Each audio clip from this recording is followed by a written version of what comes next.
Hello and welcome to the Kuyumungi Institute, our Q&A Conversation for Exploration series. I'm Paul Robert, the Executive Director and President of the Institute, and along with my wife, Laura Lee, the Director of Research, Education, Outreach. And on behalf of our Board of Directors, our advisors, volunteers, and supporting members, we want to thank you for joining us today. The Kuyumungi Institute is an independent, nonprofit research organization committed to researching consciousness and the human experience following the footsteps of our founder, anthropologist Dr. Felicitas Goodman. And our focus is reflected in three main areas: experience, education, and exploration. We respect the path of academic balance, the creative pursuit of science, while advancing, conserving, and restoring a direct experience of the deeper human connection to all of life. And as an educational institution, we take an open approach. So we invite scholars in related fields to help broaden the scope of our own work and exploration, and that's why we call this Conversation for Exploration. And on these weekly Sunday discussions, we've had a full spectrum of topics from the arts to the sciences, and you're welcome to visit our website at kuyumungiinstitute.com. I think there's probably more than 100 presentations there available to you, actually 200 if you count the podcast. All these presentations are free, and as a nonprofit, we invite you to become a supporting member. And of course, we want to thank you, the community members who continue to support the mission of the Kuyumungi Institute. On this program, we continue to explore the relationship between the human experience and our environment, and how we view the world, one another, our history, and what will we make of our future? And in fact, what will we make of all of life's creatures in the future? Yeah. At our core, our religion, our spirituality, our ethics must reflect that interconnection to the natural world that surrounds us. Our guest today shares his wide-reaching research and travels that shaped his views on globalization, the greening religion, earth ethics, ethical issues, and ecological restoration. He agrees it's time to rethink our relationship to the planet, our sexuality, our ecology, and the sacred. He adds, quote, "Only when we're able to integrate our own sexuality with our spirituality will we fully experience the divine and fully live our life of ethical values." That's going to be an interesting conversation that we're going to have today. You know, our collective worldviews are part of the operating manual for our culture. And as we continue to examine our world and our place in it, past, present, and future, we find it's high time to examine the story that we've been spinning all this time, and this growing consensus that we are long overdue for a rewrite. Our guest today has long been helping to rework this story from his unique perspectives and combined perspectives. As a geologist, he's reading the story written by our planet, the rocks in deep time, past extinctions, the current one, and how natural disasters, including climate change, disproportionately affects women, children, the poor, and the disadvantaged. So from Earth's story to ours, he's been looking at what gets in the way of an ethics of sustainability at all levels. He compares our planet's, Gaia's creation story to the biblical creation story. He ties ecology to Eros, to eco-spirituality. And how did we arrive at this ongoing misogyny that divorces sexuality from spirituality? And how is that tied to our relation and how we treat Mother Earth?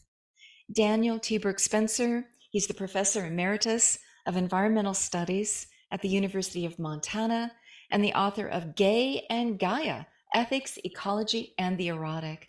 He joins us from his home in Montana. Hello, Daniel. Thanks for being here. Good morning. Thank you so much for having me. It's delightful to be here. Well, I want to hear your life story because I think that your journey you've done so many things. It's such an interesting one. And along the way, it's really what shaped the work that you do today, the conclusions that you've come to, your contributions. So where do you want to begin? Well, you know, what I'd actually like to do is just use the share screen for just a moment. I know we're coming from many, many different places, but we are working increasingly to make sure we do a land acknowledgement about the places we speak from here. And I'm Oh, thank speaking you. from, I'm speaking from the state of Montana, but this is also the Aboriginal territories of many, many different indigenous nations and peoples. Where I live in the western part here, Missoula is right, and this is the intersection of the Salish and the Kalispel people, the Kasanka people of the north, and just want to acknowledge we honor the path they've always shown us in caring for this place for generations to come. What I'll be talking about a little bit, you've asked, about my story, and my story just interweaves so much with the story of this land, and of course, the story of this land is deeply interwoven by our indigenous friends and neighbors. So just want to start from there. But let me just trace a few things here, and please feel free to interrupt me at any point or ask or elaboration on things. I grew up in Southern California, in about 40 miles inland from Los Angeles, but both of my parents are from Minnesota. So I'm kind of a Midwestern transplant into the West Coast.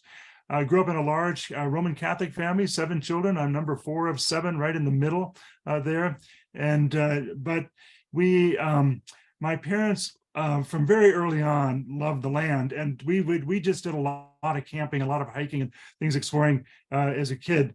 We got a family cabin near Mount Shasta when I was just 6 years old in Northern California, and I spent a lot of my summers there, which introduced me both to the Modoc peoples, the Klamath peoples, the Hoopa Nation there, but also that's where my love of geology really got going. That we had a cabin on a little lake that's in a volcano, a Medicine Lake volcano near Mount Shasta, and right next to Lava Beds National Monument. So as children, we just explored the outdoors.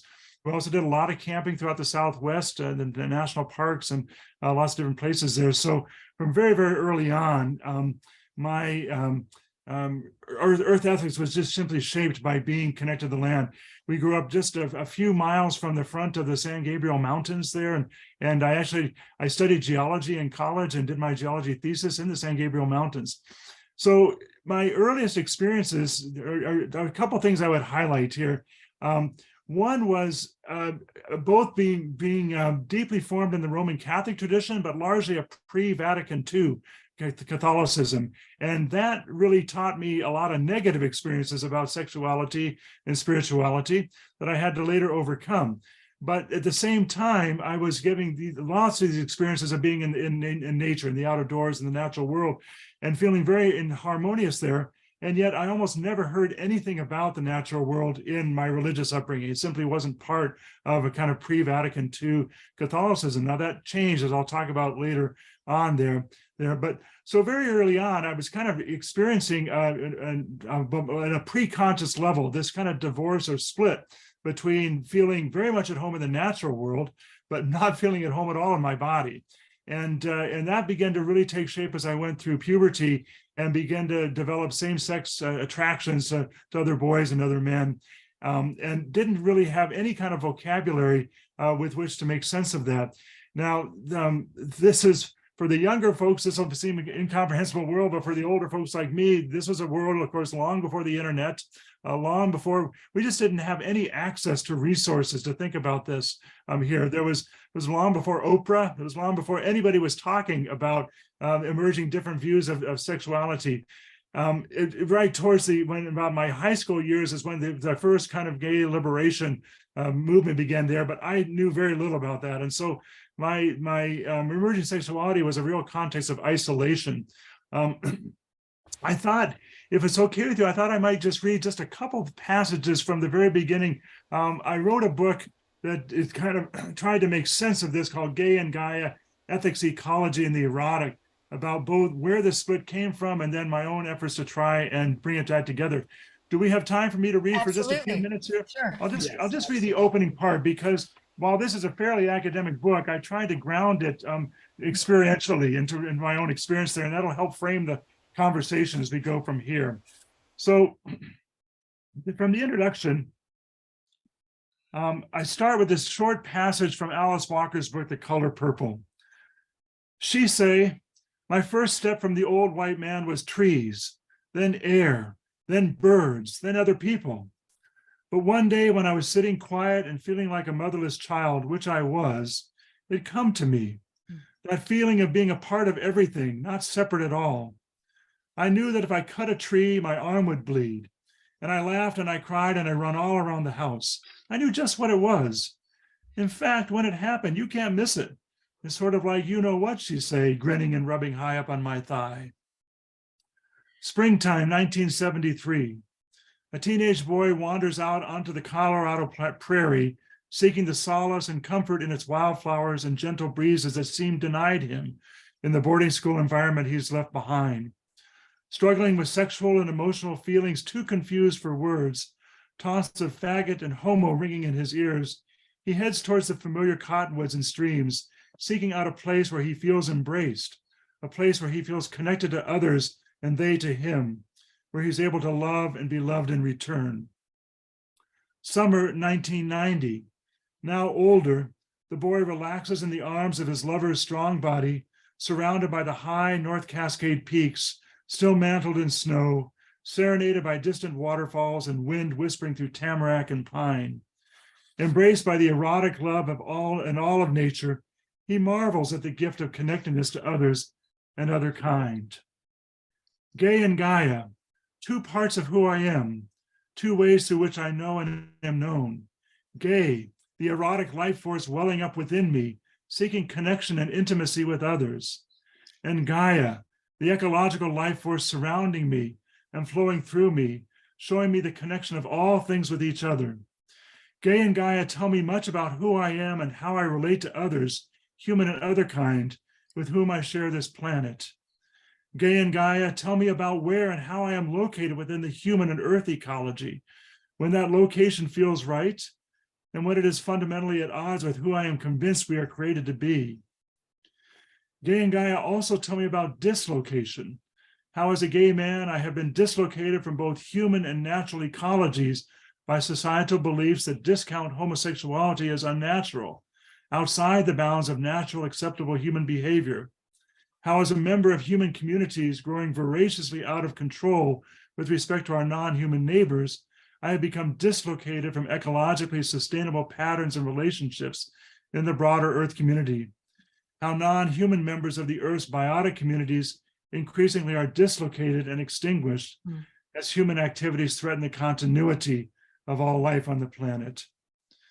Paired together, Gay and Gaia may reveal connections that as a teenager I could only intuit, that the societal forces and dynamics involved in the relentless destruction of the prairie ecosystem where I lived, in turning it into a rapidly spreading suburban sprawl, are related to those that tried to undermine and destroy my emerging gay identity, and those of countless other lesbians and gay men. Similarly, Gay and Gaia can tell us what I later experienced with my lover in a mountain meadow free from homophobia, that the erotic energy that most deeply connects us with others also can point to a deeper ecological connection with all of creation. So that's a little long-winded. I apologize for that, but I think it helps frame what it is that I'd like to talk about here. But let me see if you have anything you want to follow up with at this point. Well, first of all, I just want to acknowledge what a powerful, first of all, your ability to write and to encompass that experience and to put it in perspective. I mean, it was truly moving. So no, there was not too long at all. And I look forward to reading the book. We are advocates of embodied spirituality, and it always was interesting to me that if you can't appreciate your own physicality, your own body, how can you appreciate the body of Mother Earth? How can we treat Mother Earth as sacred if we're not treating our own bodies as sacred and appreciating them for what they give us and one another? So to me, they do tie in hand. This misogyny, making women part of original sin and making the earth just, let's have a one-night stand with all of our resources. It's the same relationship of dissing women and what could be. So I appreciate that sexuality can be spiritual, and what's keeping those two at odds. And maybe even to build on that up for a moment, and that is, we just recently had a gathering with our advanced community with the topic of the difference between transcendence and transformation. Because there's this element of transcendence where we go outside of the world and we're not connected to the world at that moment. And then coming back out from that level of experience and being in a position of transforming, of participating, of being a part of the world that surrounds us. So we want to have both elements in our life. We want to be able to have that transcendent experience, but we don't want to just be the monks in the caves. We want to also be those of us that are spiritual warriors that want to draw that element into Live a our full lives life. and live a full life and have an impact on the planet and the environment and the community around us. I also appreciate that you mentioned the cancel culture. You felt canceled as a young man. And what are we doing but canceling species, right? Canceling parts of the biosphere, annihilating portions of our ecosystem. We have been practicing cancel culture against the web of life selectively. I mean, we have to own that and heal that. Yeah. And Lauren, I really appreciate you in your introduction. You mentioned one of the things I was trying to do in this early book was to think about what would an ethic of sustainability and resilience at all levels of our experience look like. And so I chose these two terms, Gaia and Gaia, to signify Eros, that erotic energy that draws us most intimately to other people. For me, that's most intimately in relationship with my husband, Pat. But I know that Eros expresses itself very differently in lots of different communities. But then the ecological, that sense of deep interconnection with all of the entire planet community. And then what gets in the way of that? You and I had a conversation early on. I'll just mention a little bit here. In the book, I try to use those initial experiences where I could only intuit something there, and then to try to research and understand where some of this comes from. And some of the work that was really important to me was Carolyn Merchant's work in ecofeminism. She has a book that called The Death of Nature. And she traces particularly how patriarchy, the Western patriarchy, has created this split sensibility that has really had tremendous impact on women particularly, but I think also for any of us who's non-conforming to kind of a white male heterosexual dominant ethic there. And she points out that we have this really split understanding of the earth that has emerged in our Western tradition. And this has had a terrible impact on women. I think it's also had a terrible impact on the LGBTQ community. On the one hand, we've lifted up Mother Earth, or the Earth as Mother Earth, as this kind of nurturing, all-embracing mother, but also someone who cleans up after all our spills, who kind of, and we kind of leaves us in this kind of infantile relationship. But on the other hand, Earth has been imaged as this kind of threatening wild woman who has to be controlled. We have to have civilization to control that, and anything that threatens the bonds of civilization there have to be repressed. And so this is what you see this expressed against women being accused of being witches, and witches being portrayed as really threatening to culture and therefore having to be repressed. But the same thing happened to gay men. Same thing happened to lesbians, same thing happened to Native Americans, to African Americans, anybody who threatened this kind of control of a white patriarchal society had to be associated with the negative side of the earth and then and extinguished. Here in Montana, that was applied to wolves. We had to extirpate wolves, anything that threatened that view. So it's been this ethic that both on the one hand lifts up and romanticizes the earth as Mother Earth, who takes care of us and will clean up after our messes, but also then as a wild source of energy that has to be controlled. And so that's a lot of where, and I think cancel culture that you mentioned does similar kind of things. Anytime that people risk speaking out in ways that not seemed acceptable, they get canceled. It's happening in too many sectors of society. Whereas I really like the, would you repeat the motto that you told me that dialogue? For our show, our forum here, let's move the dial with dialogue. Yeah, let's move the dial with dialogue. And so that's what we need to I think we need to start from an assumption of goodwill when we're in conversation. And if we mess up and don't say something right, we can encourage each other in different ways, but we don't have to cancel each other. We don't have to eliminate the conversation that way. I think we're all on journeys where in our deepest sense, we want things in common. We want what's best for our children, for our earth, and we need to work with that. And being willing to even ask questions. I mean, that male thing of not wanting to show that you don't know, but to ask questions, and then try that way we can have that integration of conversation that you're talking about. I appreciate that science and spirituality are now coming closer to meeting. More so. And that science is now saying, diversity in the unity and diversity in our ecosystem is a healthy thing. That's what nature intends, and we can't live without the diversity. So this monoculture of just the worldview of the white dominant patriarch male, that's like the monoculture of how we grow our crops. Yeah. to seek out and destroy anything that wants to grow on that ground, but the crops that we want, that's not healthy. That's not sustainable. That's Well, it's not. interesting, Laura, my very first teaching position as a professor 30 years ago was at Drake University in Des Moines, Iowa. And Yeah. I had never lived in Iowa before. And I felt really disoriented when I first got there. For a lot of reasons. I eventually grew to love the state and love the people there. And I love the remnants of the tallgrass prairie. But Iowa is interesting. In terms of surface area, it's the most ecologically altered state in the nation, because Wow. about 90% of Iowa had been tallgrass prairie, and that's all been converted to monocrop agriculture.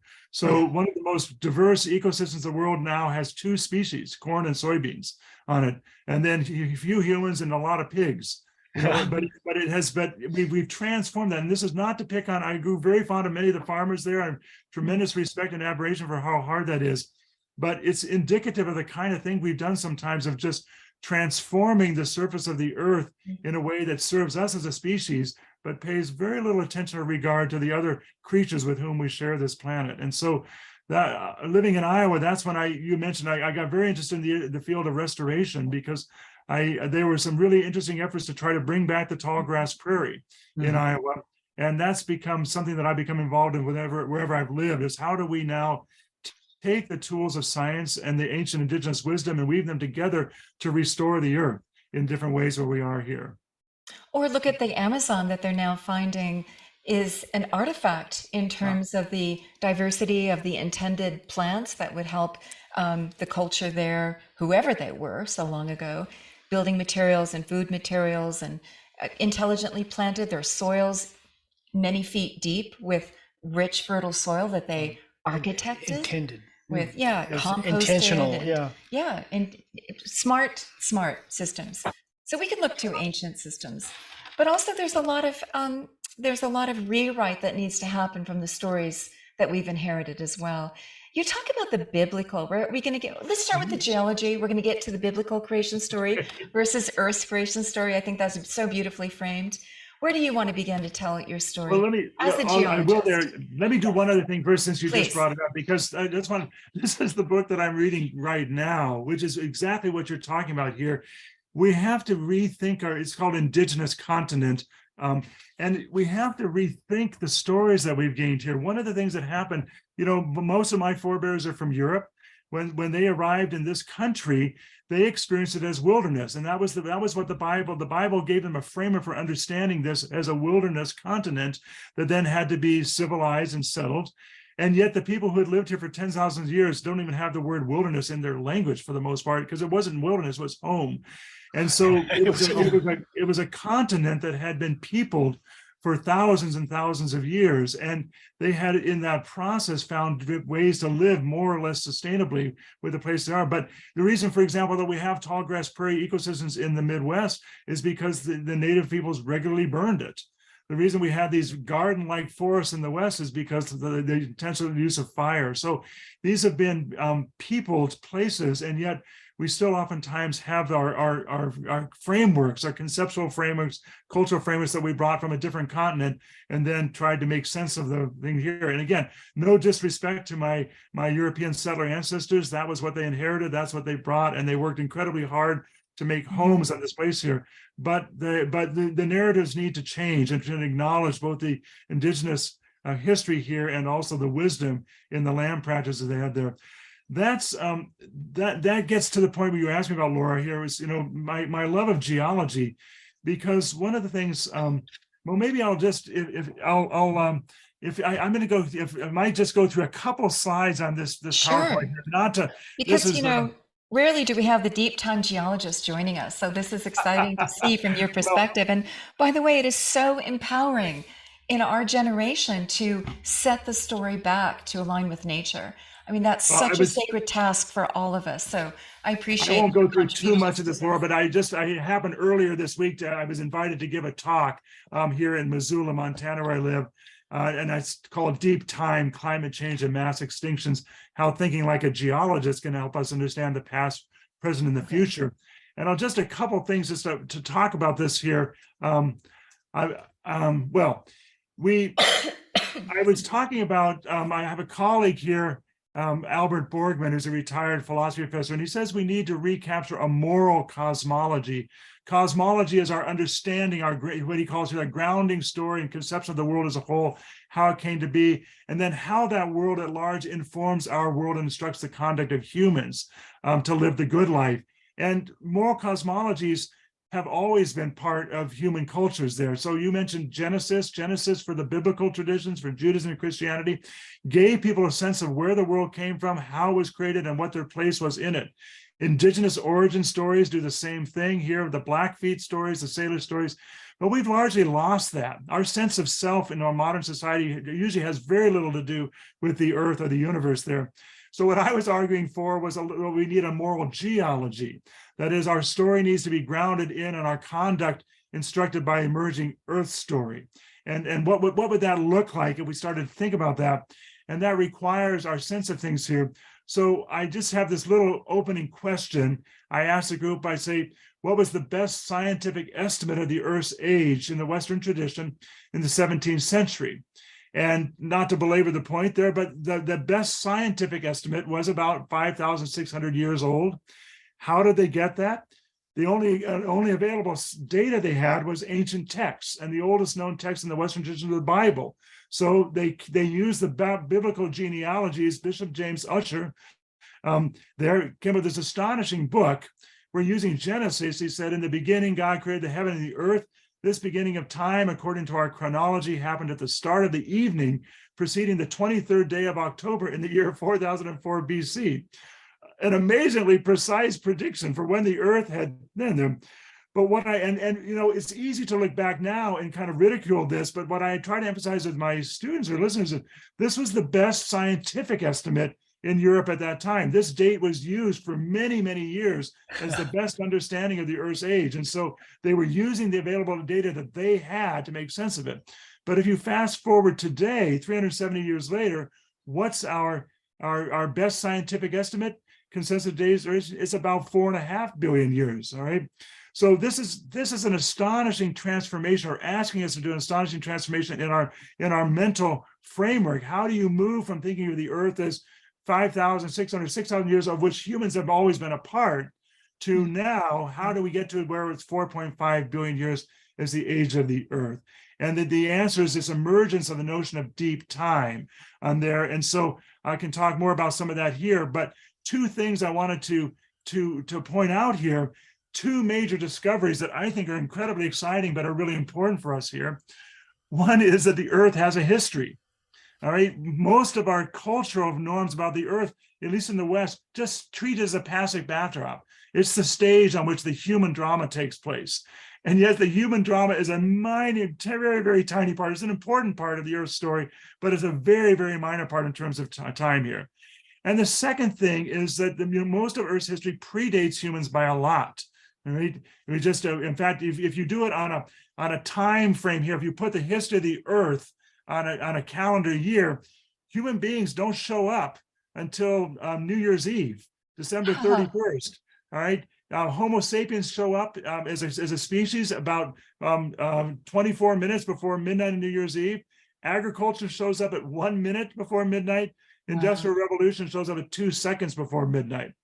And so this helps us think about a couple different things. One is that that the Earth has a long, long history, and what I would argue is a long history of Earth wisdom that we can draw on to understand ourselves here. The other thing is that we are changing the Earth in such a rapid amount of change so quickly now. When you think about the impact of the Industrial Revolution on the Earth, in the Earth's history there, the Earth is not simply not having time enough to adapt to these kind of changes that we're imposing on it there. And so the discovery of geological deep time and then learning about the history of the Earth can really help us understand what I would call Earth wisdom. The Earth has been practicing earthly processes for 4.5 billion years. We can doing it sustainably.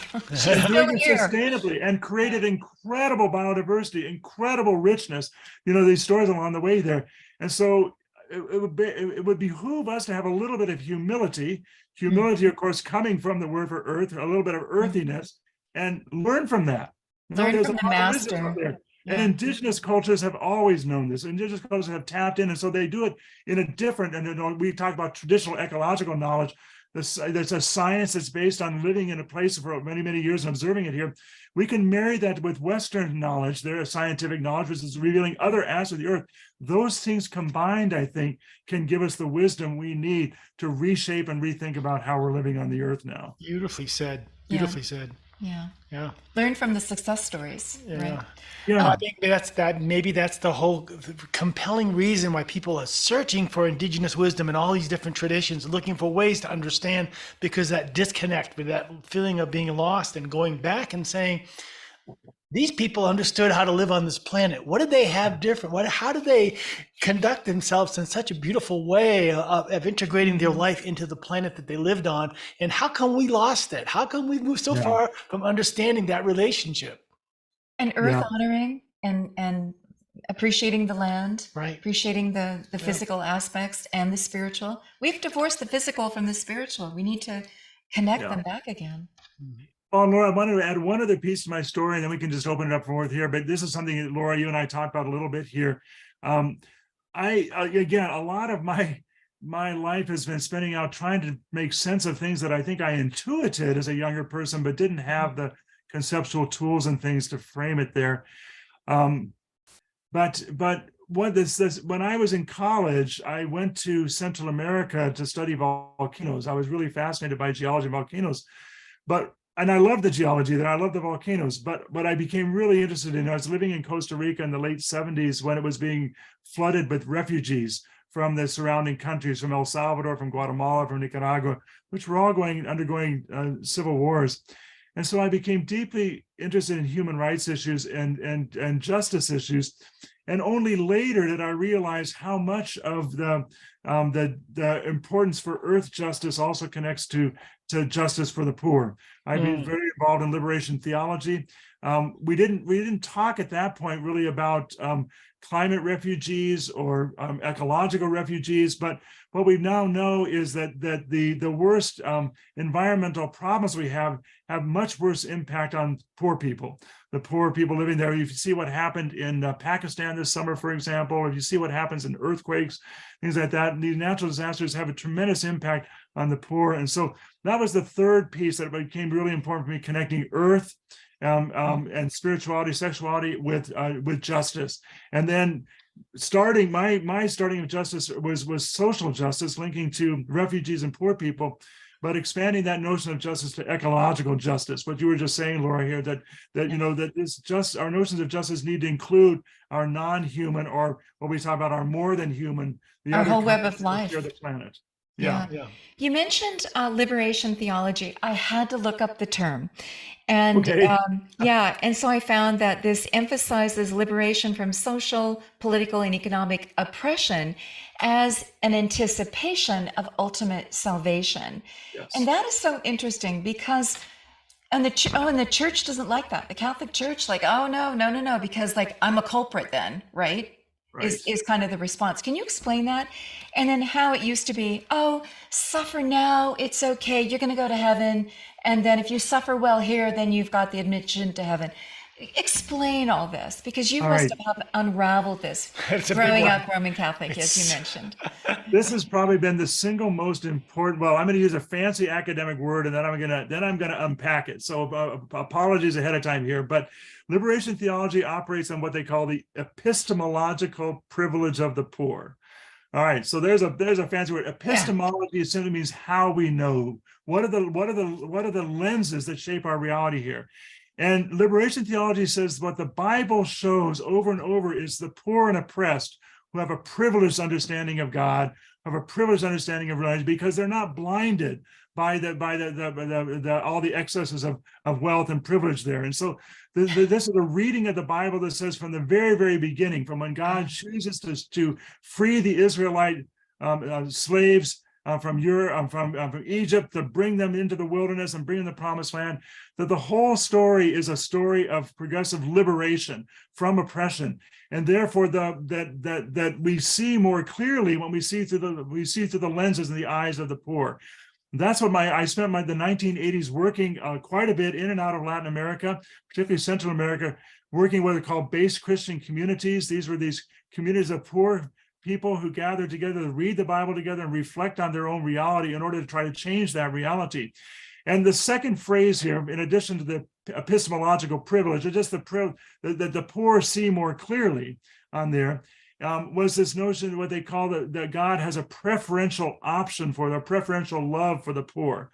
Now, this is, of course, what got in trouble with the Catholic Church, although I'll come back to that in just a moment here. This phrase gets misunderstood or misunderstood, because when he says God has a preferential love for the poor, it doesn't mean that God doesn't love everything. God does love everything, but God has a preferential love for those who are suffering most. And here, I'll give you a story. When I teach liberation theology, here's the analogy I would use.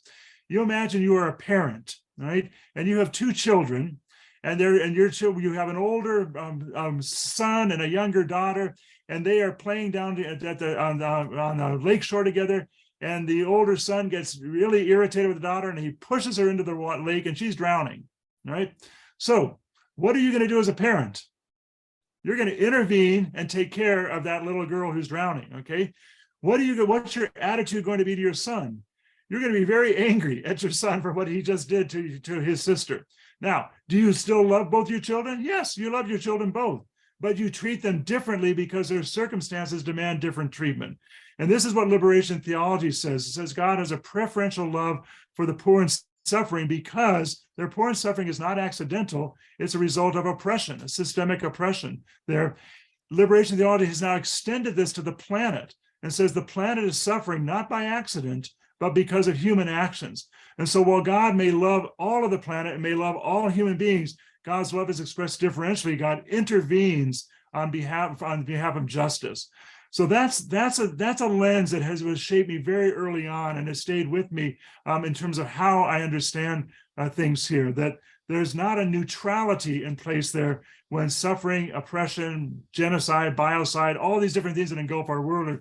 We are called to take sides in that and to take the side of those who are suffering and are being oppressed. So Like that's a little bit of triage. a long-winded sermon, but that's sort of how I would sort of summarize liberation theology.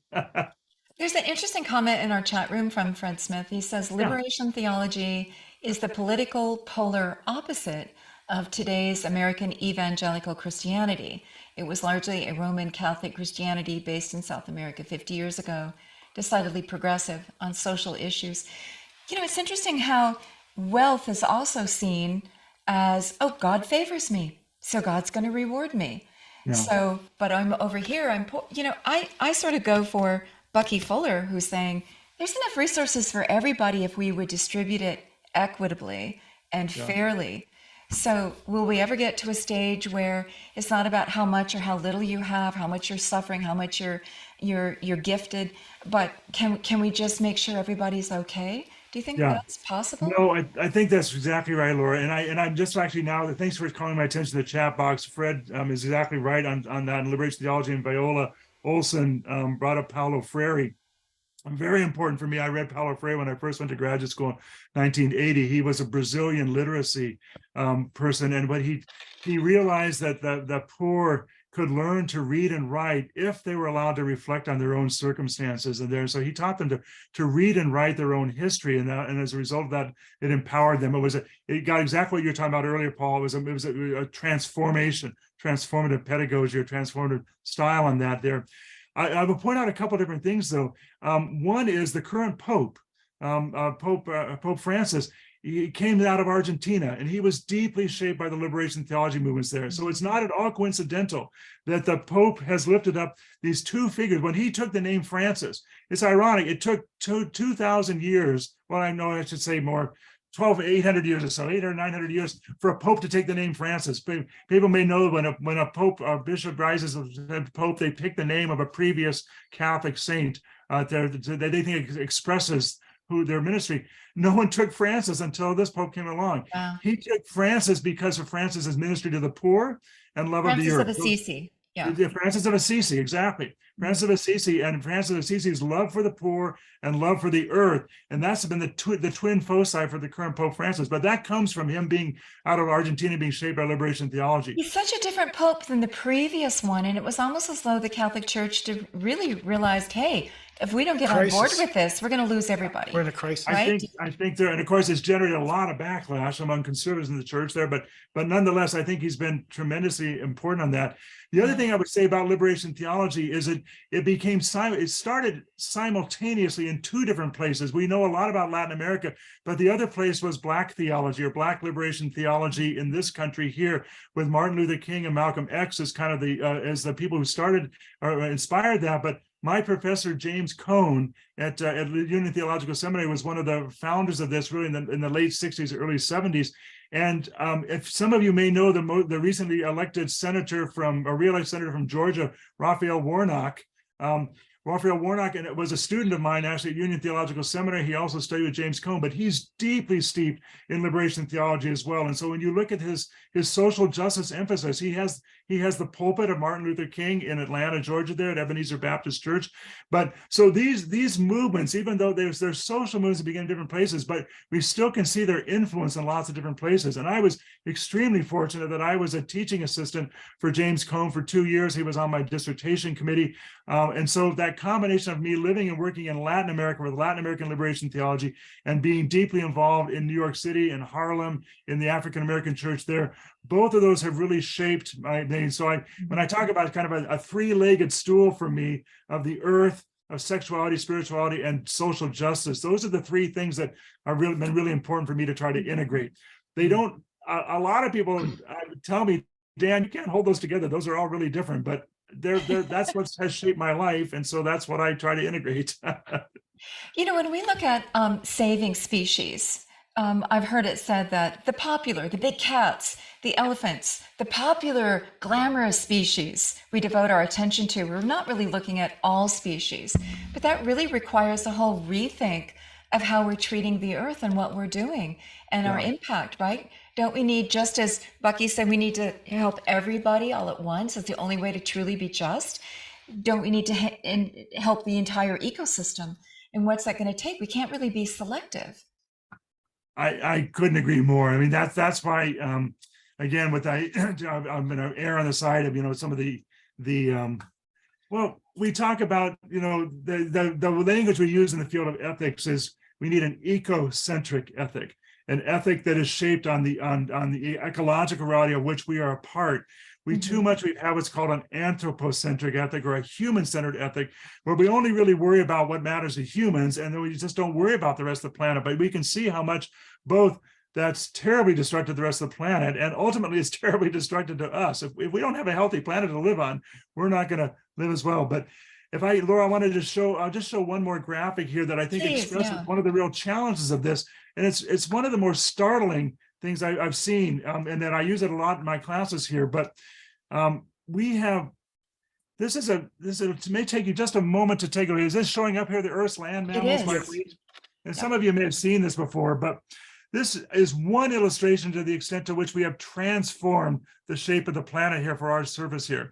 So if you take all of the Earth's land mammals by weight, the elephants, the giraffes, the grizzly bears, but also human beings, cows, things like that here, 96% of all of the Earth's land mammals now are either human beings or are domestic animals.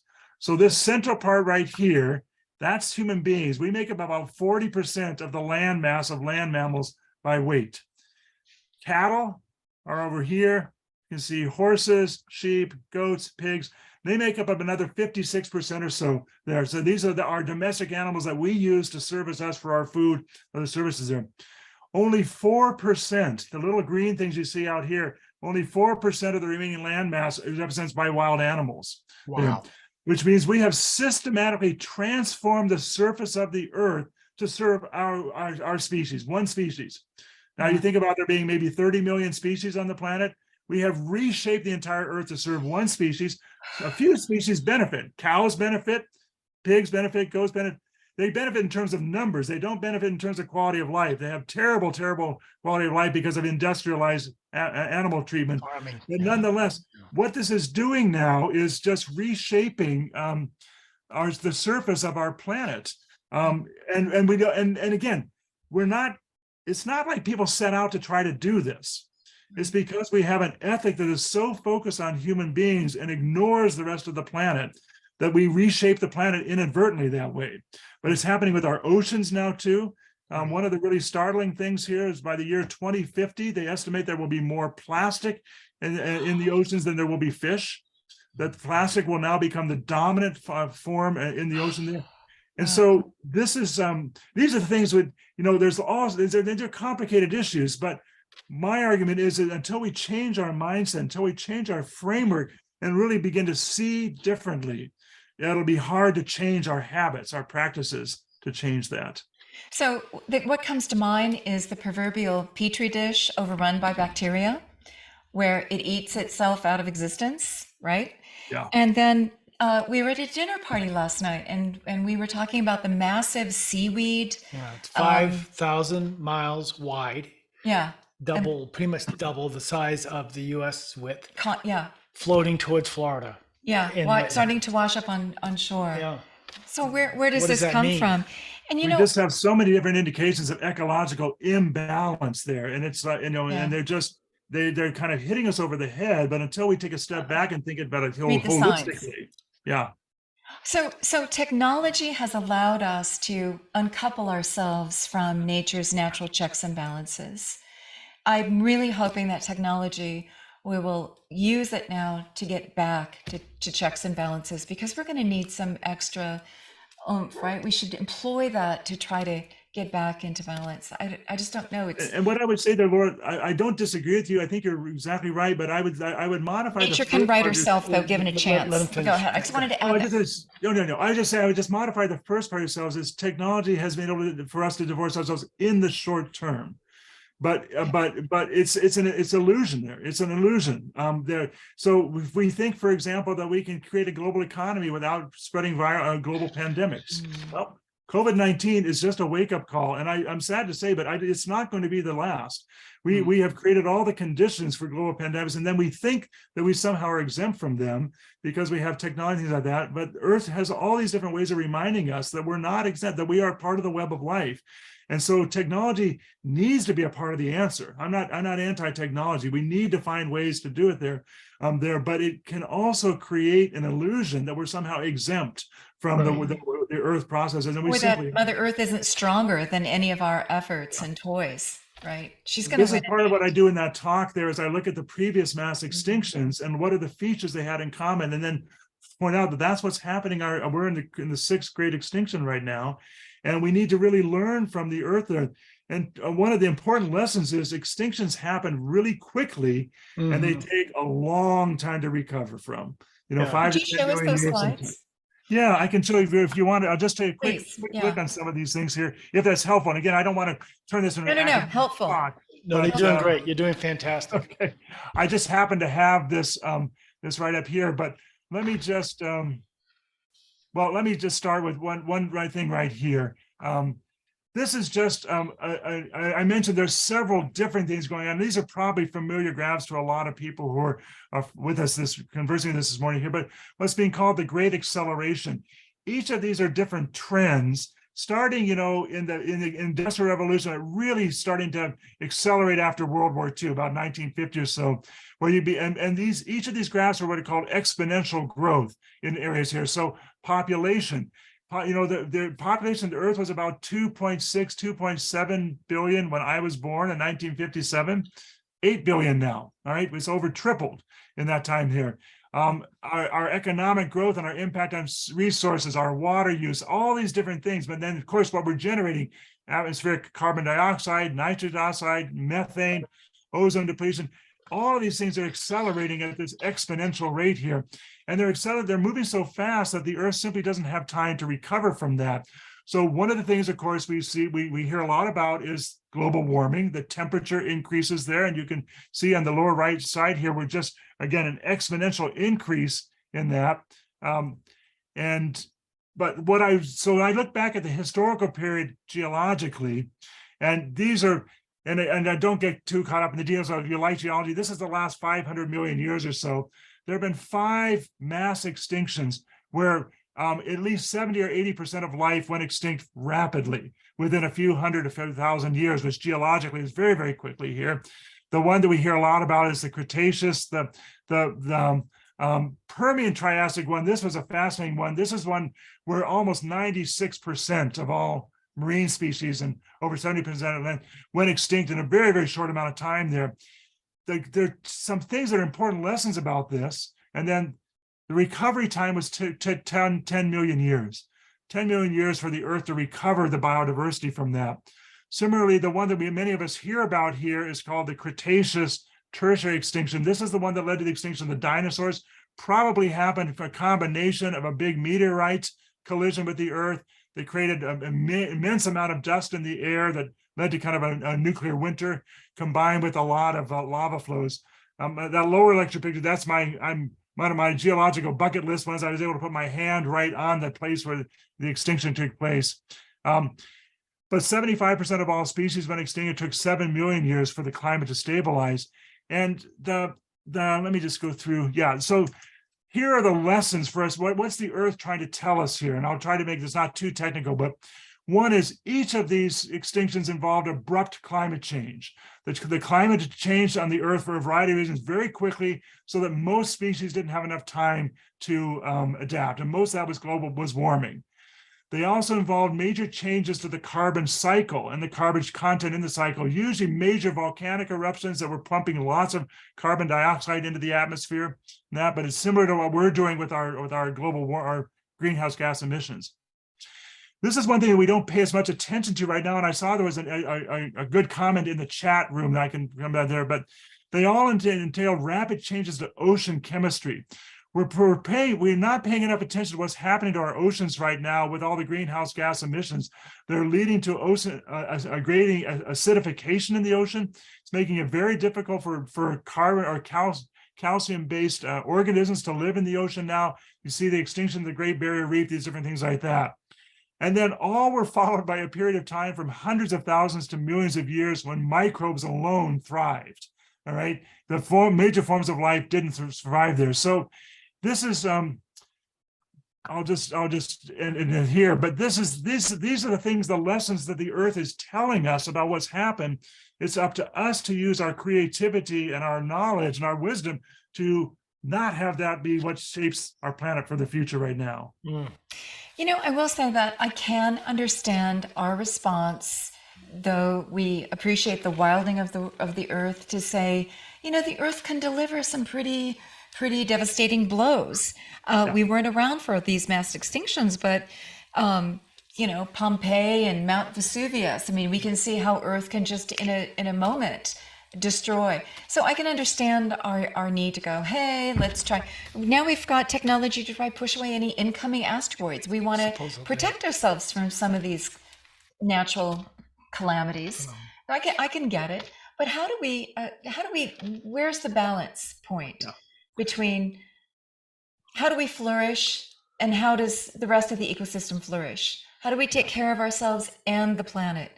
How do we look at a future? And it's not, I'm sorry, Jeff Bezos, taking you and a few elite with enough resources to go recolonize the moon.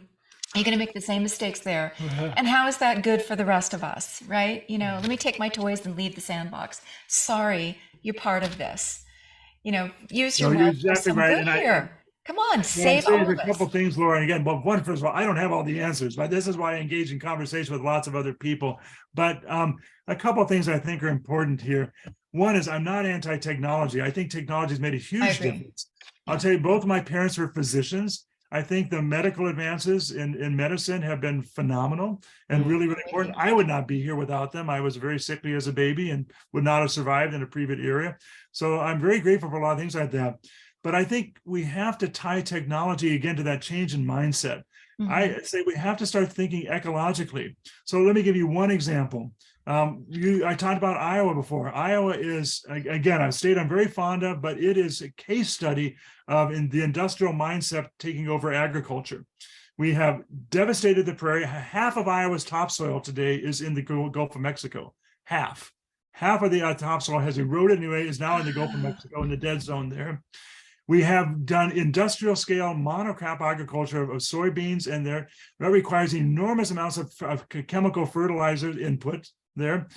Greenhouse gases, petroleum based there, poisoning the aquifers. So it's short term, very productive. If you drive through Iowa in the summer, it's a beautiful state. It's really green, but it's artificially green because of all these inputs there. On the other hand, we're not talking about the alternative is no agriculture. There's a really growing field called agroecology, which uses agriculture based on ecological principles, and it regenerates the soil. The soil ends up being healthy afterwards. Exactly what you were talking about, Laura. We said what happened in the Amazon. Indigenous peoples learned how to work within ecological parameters there and increase the biodiversity on that. So this is just one field. We do this at the University of Montana. We have a 10-acre farm. We farm by the principles of agroecology, and we're really trying to help young people get a whole, change their mindset and change their practices. But we can do that in the field of medicine. We can do that in the field of technology. It's a change of mindset to start thinking ecologically. What works within the parameters of the earth? And the earth, you're right. I mean, the earth is kind of what we call amoral. It's not moral. It's not immoral in some sense.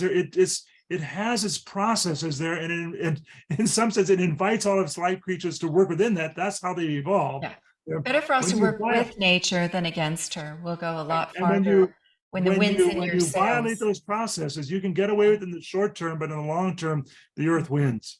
Somebody was posing the question, it's not really about what Earth can do for us. We need to ask what we can do for the Earth and the rest of the web of life. We're at that point now. If we're truly maturing at a species, that's the next question. Yeah. Well, this is what indigenous cultures have known from time immemorial, and that's why they build their cultures on reciprocity. Almost every indigenous culture has some ethic of reciprocity that governs it, because they understand, yes, we have to take from the earth to just live and survive. We're going to eat things, which means we're going to destroy other organisms, whether they're plants or animals, but we also have to give back. There has to be reciprocity. And we've just gone away from that. It's just take. Yeah. Viola's mentioning Kiss the Earth, the documentary on Netflix. So you might want to note that. Yeah. I'm going to watch that. And we sort of have, it may be a long time ago, but becoming more and more aware of that. We've reached a tipping point now, which Al Gore tried to talk about, I think 20 years ago or whatever. We've reached that point in time where people are becoming more and more aware of the fact that what we consider to be reality is shifting so dramatically. We were invited to a dinner conversation last night, and it was like 6 or 8 couples, and went around the table, and people were not very positive about where are we going. The question was, do you have any hope for the future? Hope, yeah. Well, how about your grandchildren and your children? What's going to happen?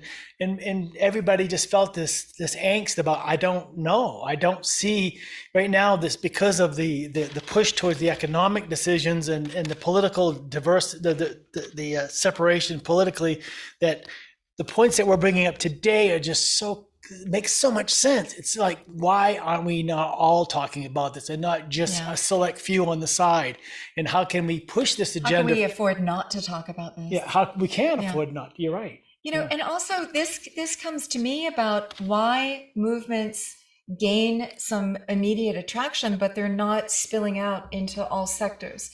And for me, I'm really fascinated by the Me Too movement, where women have said enough is enough, stop abusing us. And yet we turned on the television the other day, and there was this huge stadium filled with this rapper, and he had, a good beat, good music, beautiful dancers in costumes, and the whole thing, light show.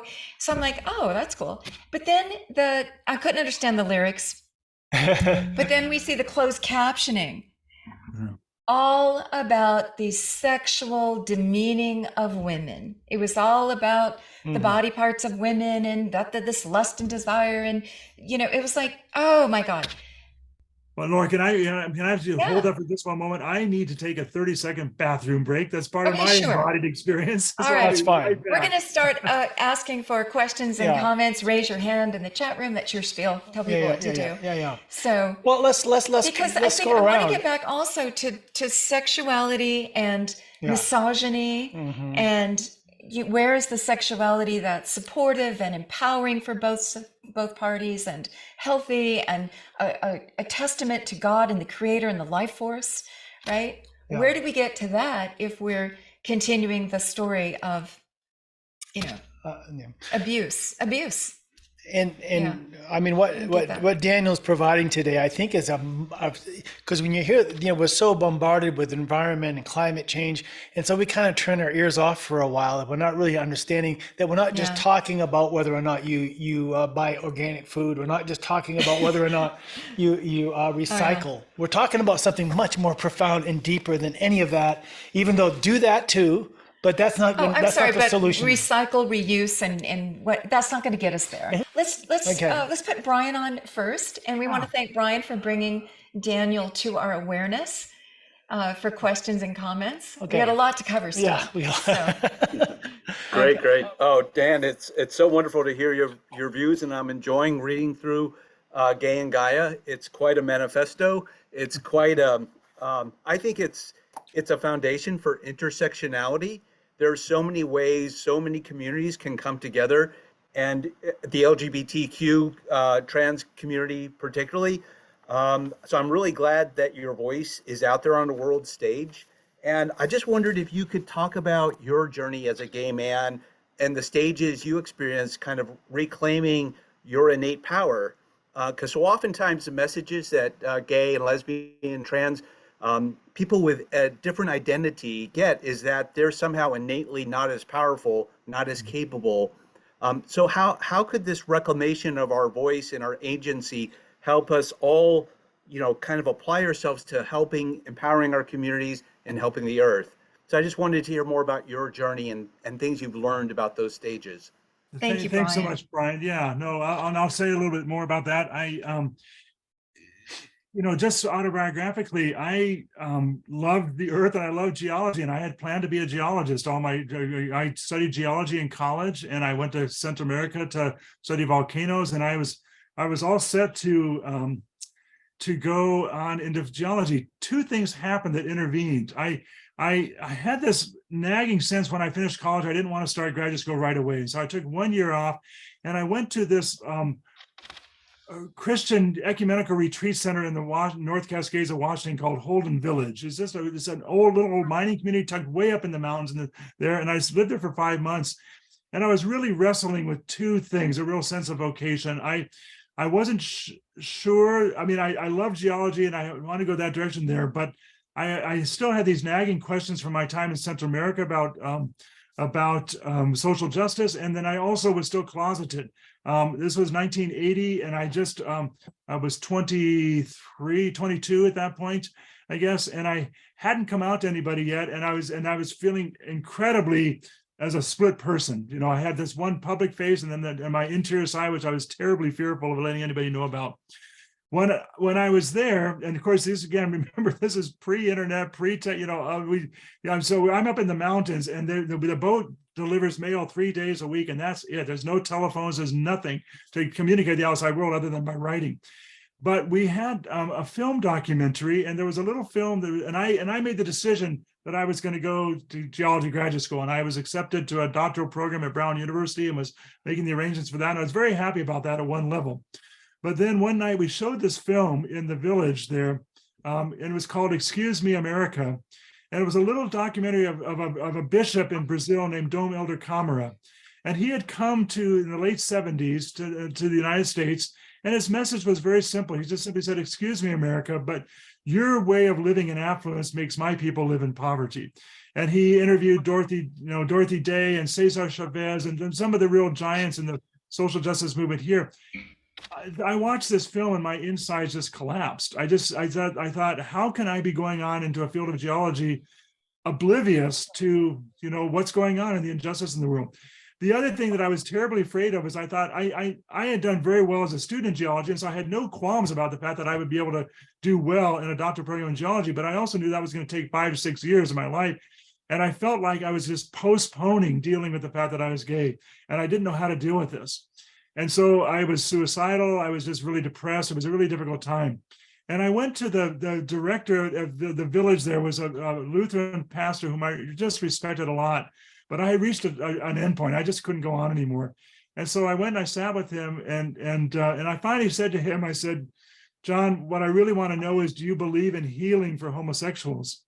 and fully expecting him as a Christian pastor to say no, because I had never heard a positive word in the Christian church up to this point. And he just looked at me and he goes, well, that depends on whether there's a brokenness. And I said, what do Wow. you mean? And he goes, well, in my sense, the brokenness does not lie with being homosexual. The brokenness lies with how people are treating homosexuals. Mhm. And that Why was is a that? revelation for me. I mean, I sat down that night Wow. and I turned down the geology offer and I took out my application to Union Theological Seminary and I sent it in. And then I went there. It still took me another year and a half before I was able to come out as a gay man. I was still deeply closeted, but I began to absorb all these other justice struggles there of the African American community and feminism and Latin America. And I began to sort of see how would these apply to my struggle as a gay man. And so one of the things I learned about liberation theology that have been so powerful for me, and I'll connect this again to my own story, Brian, but is each liberation theology speaks out of its own perspective. It does not try to speak for others. So I don't try to speak for Indigenous people. I don't try to speak for women. I don't try to speak for my Black friends, but I learn from them. But what they try to do is help me to speak out of my own experiences. So that began a process of being able to articulate and name my own experience there. It also became a time, and of course, it was a deeply frightening time because the early 80s was when AIDS emerged. So this was a really difficult time to be emerging as a gay man and trying to experience what that meant experientially, but not lose your life in the process. It was a really scary time and a very frightening time, but also a very exciting time. Although, when I did my master's in divinity at Union from 80 to 83, I left in 83. I moved to Minneapolis and in Holden, I spent 6 years. I came back in 1989 to Union. And about 2/3 of the gay men that I had known in 1983 in New York had died in the meantime there. I mean, it was a Holocaust experience for the gay male community in the 1980s. So that was a really difficult part of coming out in that time there. But nonetheless, it was a time when I was trying to connect these emerging conceptual frameworks with my own embodied experience. I developed relationships during that time and slowly began to reintegrate that. For me, it was a real chasm between my embodied experience as a gay man and my conceptual spiritual experience. I also did that. I was talking with Laura a little bit earlier about this before we came on the program about the perils of cancel culture and the fears we all have. Nobody wants to be canceled. But I was saying, my experience in the 1980s as a gay man is I was being canceled all the time because I was working in the churches and we were trying to really make headway, but there was so much resistance, no to same-sex marriage, no to same ordination. And so it was a dangerous time, as I came out with wanting to serve in the church, but there was no church that would ordain me, in the 1980s. And so my early experience was I was canceled all the time. And I just said, you just have to learn to speak out anyway and just to let the chips fall where they go. But in the process, I met so many other people in similar situations. And so, Laura, you were talking about the Me Too movement. I met women who were coming to terms with the abuse they'd experienced, or coming to terms with the patriarchal oppression there. And we were studying with people from South Africa. This was a time when they were trying to start against apartheid. I was studying with people in Latin America whose families, their homes, communities were being just massacred. So what we all tried to do was to learn to listen to each other and to connect it to our own experience and articulate. So when I wrote Gaia and Gaia, it was not to say this is how everybody needs to think. It was to say this is one particular aspect of humanity, the emerging queer community, the LGBT community. These are some of the insights we have. And I'll tell one story, and I hope they'll connect with other people. I'll tell one story that was really illustrated this for me. This is early on, about 1984, 1985. I was speaking in Minneapolis, or I was speaking actually in a rural Minnesota church. They'd invited me to talk about homosexuality in the Bible, which is always a fairly touchy topic. But anyway, I was talking about it, and I was talking about my own experience and about what it meant to try to come out as a gay man. And then at the end of the talk, this man, really large, big guy. I mean, he looked like kind of a motorcycle, came up to talk to me, and I just thought, he's going to deck me. I was really nervous but he came up and he had tears in his eyes. He goes, I really connected with what you were saying about coming out. He says, I'm an alcoholic, and the church is the last place I can tell people that I'm an alcoholic. And what happened over and over again, there were two groups of people who kept connecting to my story besides LGBTQ people. They were alcoholics and people who were divorced. And people who were divorced and people who were alcoholic both felt incredibly judged by the church, and the church was not a safe place, was not a place they could talk. And so when gay and lesbian people began to talk about this, it began to create other space for other people to come out.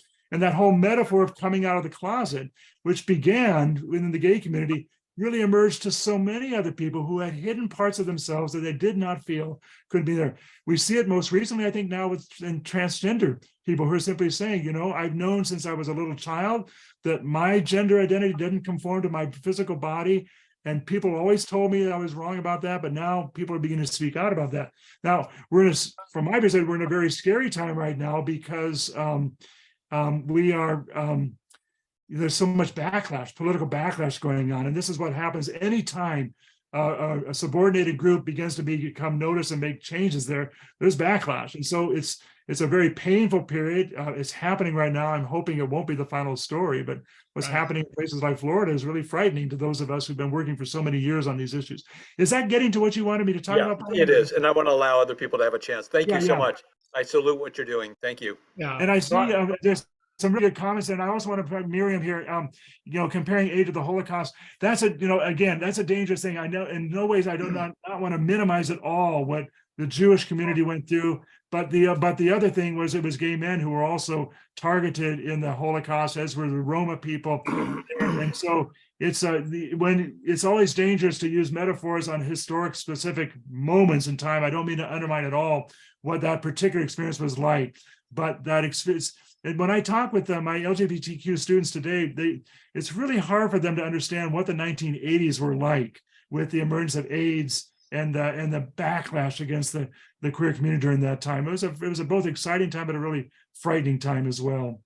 Yeah. Do you feel that some of this reorientation of gender fluidity discussions, it seems like women are still being diminished in that reworking? Yeah, I know, Laura, we were talking about that earlier. I know that, well, here's my experience, and it may not resonate with other people, and I'd love to hear, frankly, what we need to do is invite the women to speak about whether women are feeling diminished by this here.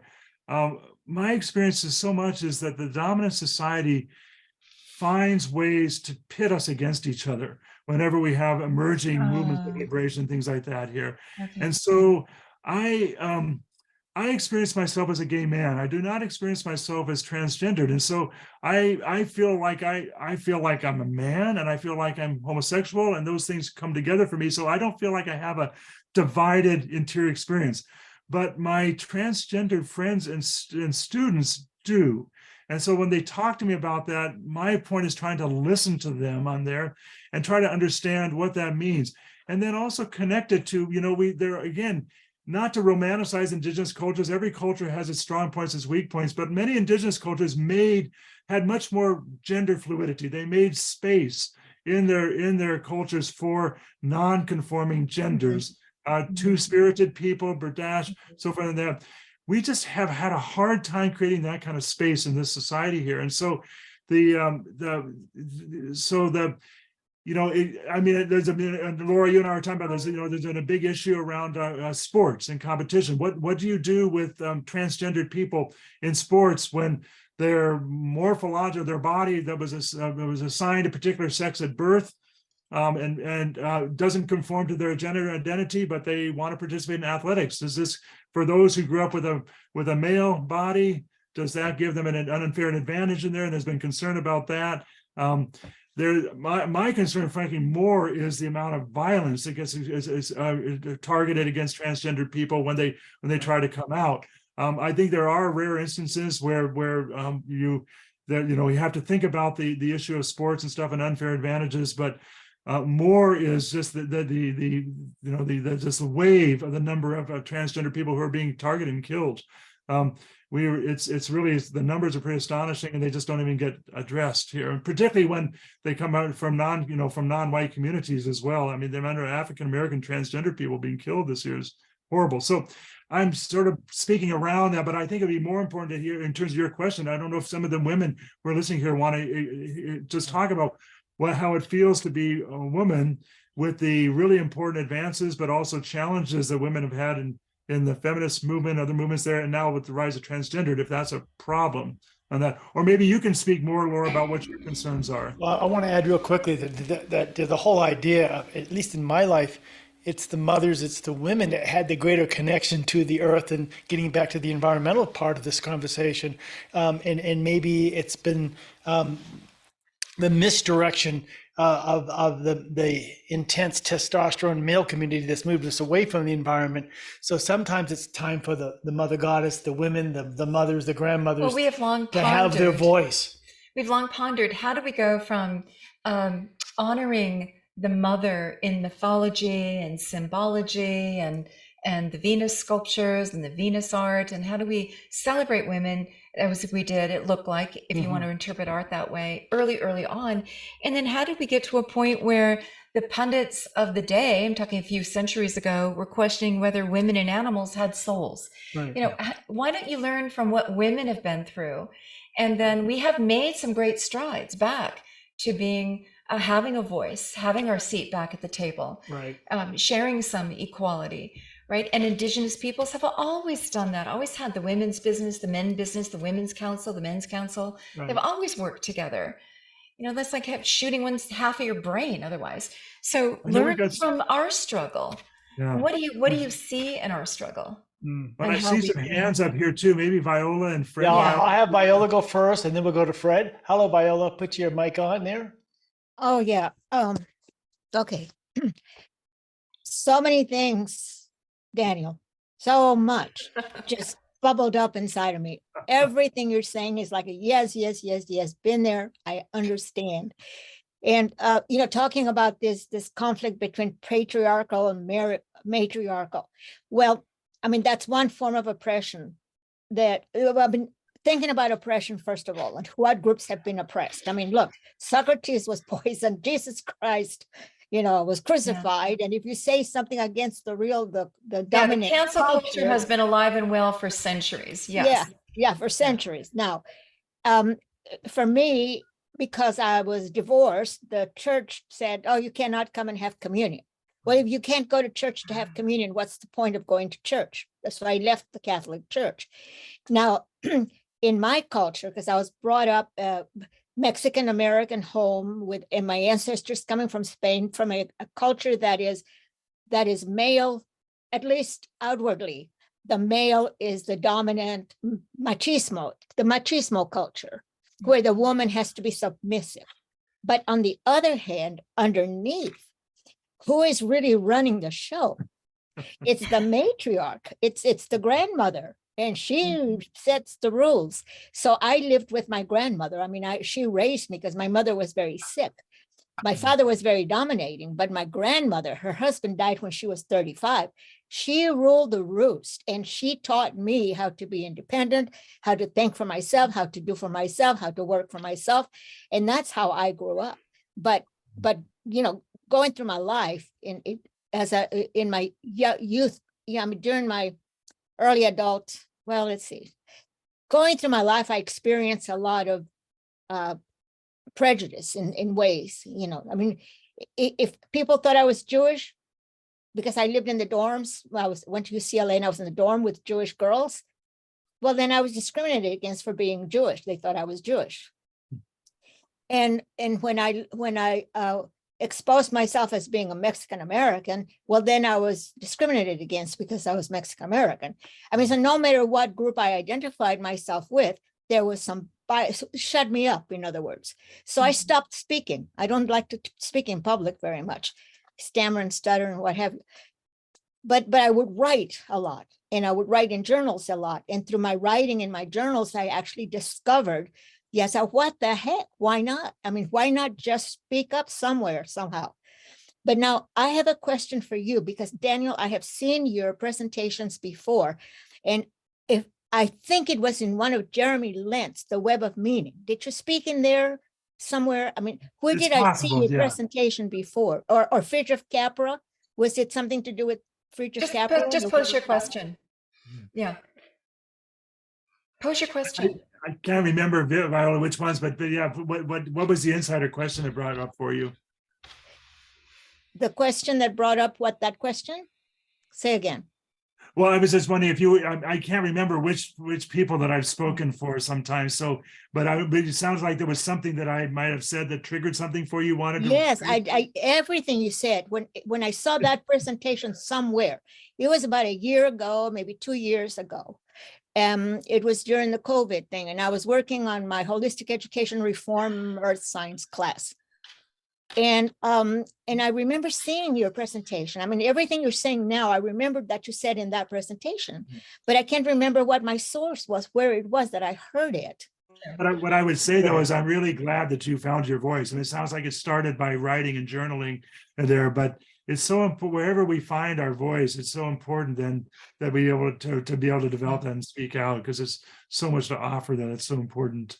Good, That is good one points, beautiful Viola. thing about our culture today. We have the technological means to all talk together. We can find one another, right? We can find what our interests are. We can speak out. We have not just writing, we can, and it's a really sacred task, I think, to figure out our worldview and then to stand up for it and then to add to the whole collective conversation. So we appreciate that. Move the dial through dialogue. Thank you, Viola. Appreciate that. Good points, Viola. Yeah. Wonderful. All right, we're going to go to Fred Smith. And by the way, I'll just mention, since you don't know, Dan, but Fred actually was a university professor, University of Iowa. So he lived in Iowa. Now he's a professor emeritus. So he's got his own opinions on Iowa. And he moved to All right. Yeah. Where His is he? hometown. Yeah, thanks, Paul. Yes, I really enjoyed what you're saying. Unfortunately, I couldn't attend the first few minutes. I was in another meeting, but so I missed one of the questions I had was, what are you doing now that you've retired? But you're still in Montana? I was in Iowa I was a professor at the University of Iowa for 32 years in the religious studies department. Oh, wow. In the Asian languages and literature department.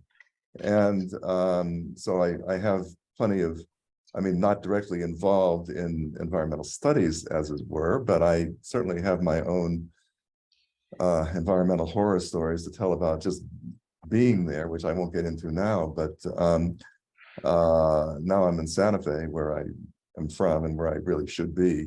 And but I was thinking about like liberation theology, you know, where you've moved from what I can tell from what you've done. And I do sometimes attend the meetings of the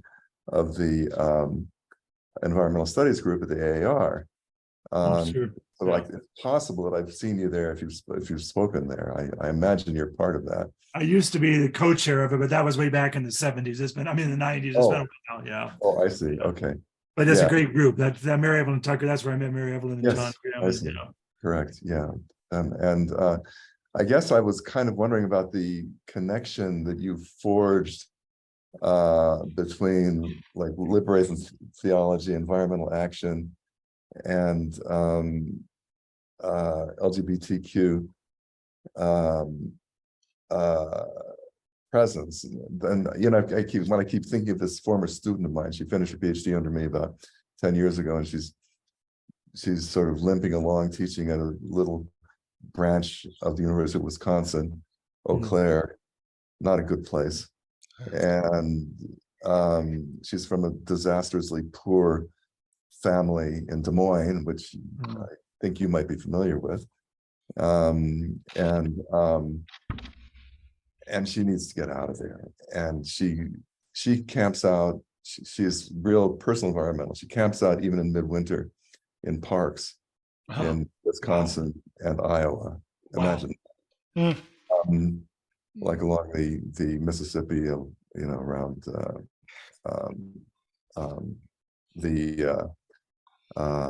the mounds area, the bluffs. Yeah. Right. And maybe the most beautiful part of Iowa. But I just wonder, first I got to put her in touch with you. You'd be the perfect person for her just to correspond with. And maybe I can get your email address from Paul and Laura.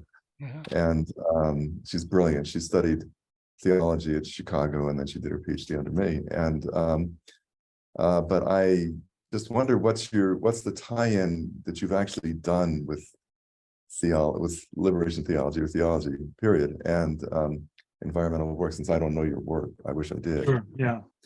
Well, I don't know if you were on the thing talking. I wrote this book called Gaia and Gaia, Yeah. Ethics, Ecology, and Erotic. One of my friends, and he was also a member of Kitty, J. Michael Clark, was kind of the pioneer on doing gay eco-theology. He did a lot of connections with AIDS and HIV and AIDS and the AIDS, but really moving into connecting eco-theology.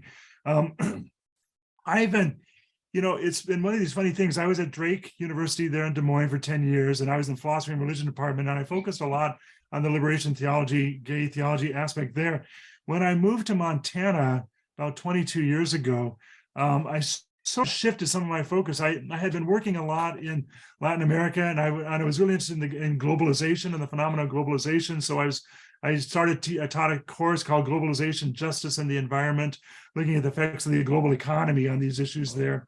And it's not like I gave up on gay theology stuff. I just shifted directions a little bit into these other areas, and then began to try to incorporate that in here. Experientially, one of the funny things was that in Iowa, I didn't find many other gay men who shared the same kind of passion for the environment that I did, but I found a lot of lesbians who did. And it was kind of funny. I was part of a loose group of the Central Iowa Lesbian Kayaking Collective. There were 11 lesbians and me who all owned kayaks, and we would go out on weekends and kayak the rivers around Iowa, which is so beautiful. But I had a sabbatical year in the year 2000, and I took it in Montana in part to try to find other gay men who loved the outdoors. And I was really lucky because the first month I was here, I met this wonderful fellow named Pat Burke, who's now my husband, but he had been a wilderness ranger for many years and also shared the love of there. And there was a gay outdoors group out here for gay men who wanted to meet each other and hike and things together. So I was able to find a really wonderful community here that for some reason I just didn't find in Iowa in the same way. And so that was kind of the experiential dimension I had here. In terms of one of the other questions you asked about, let me just cut in ahead, 1 second. My student was an undergrad at Drake about the time you taught there. I'm going to ask her. That's not PJ, is it?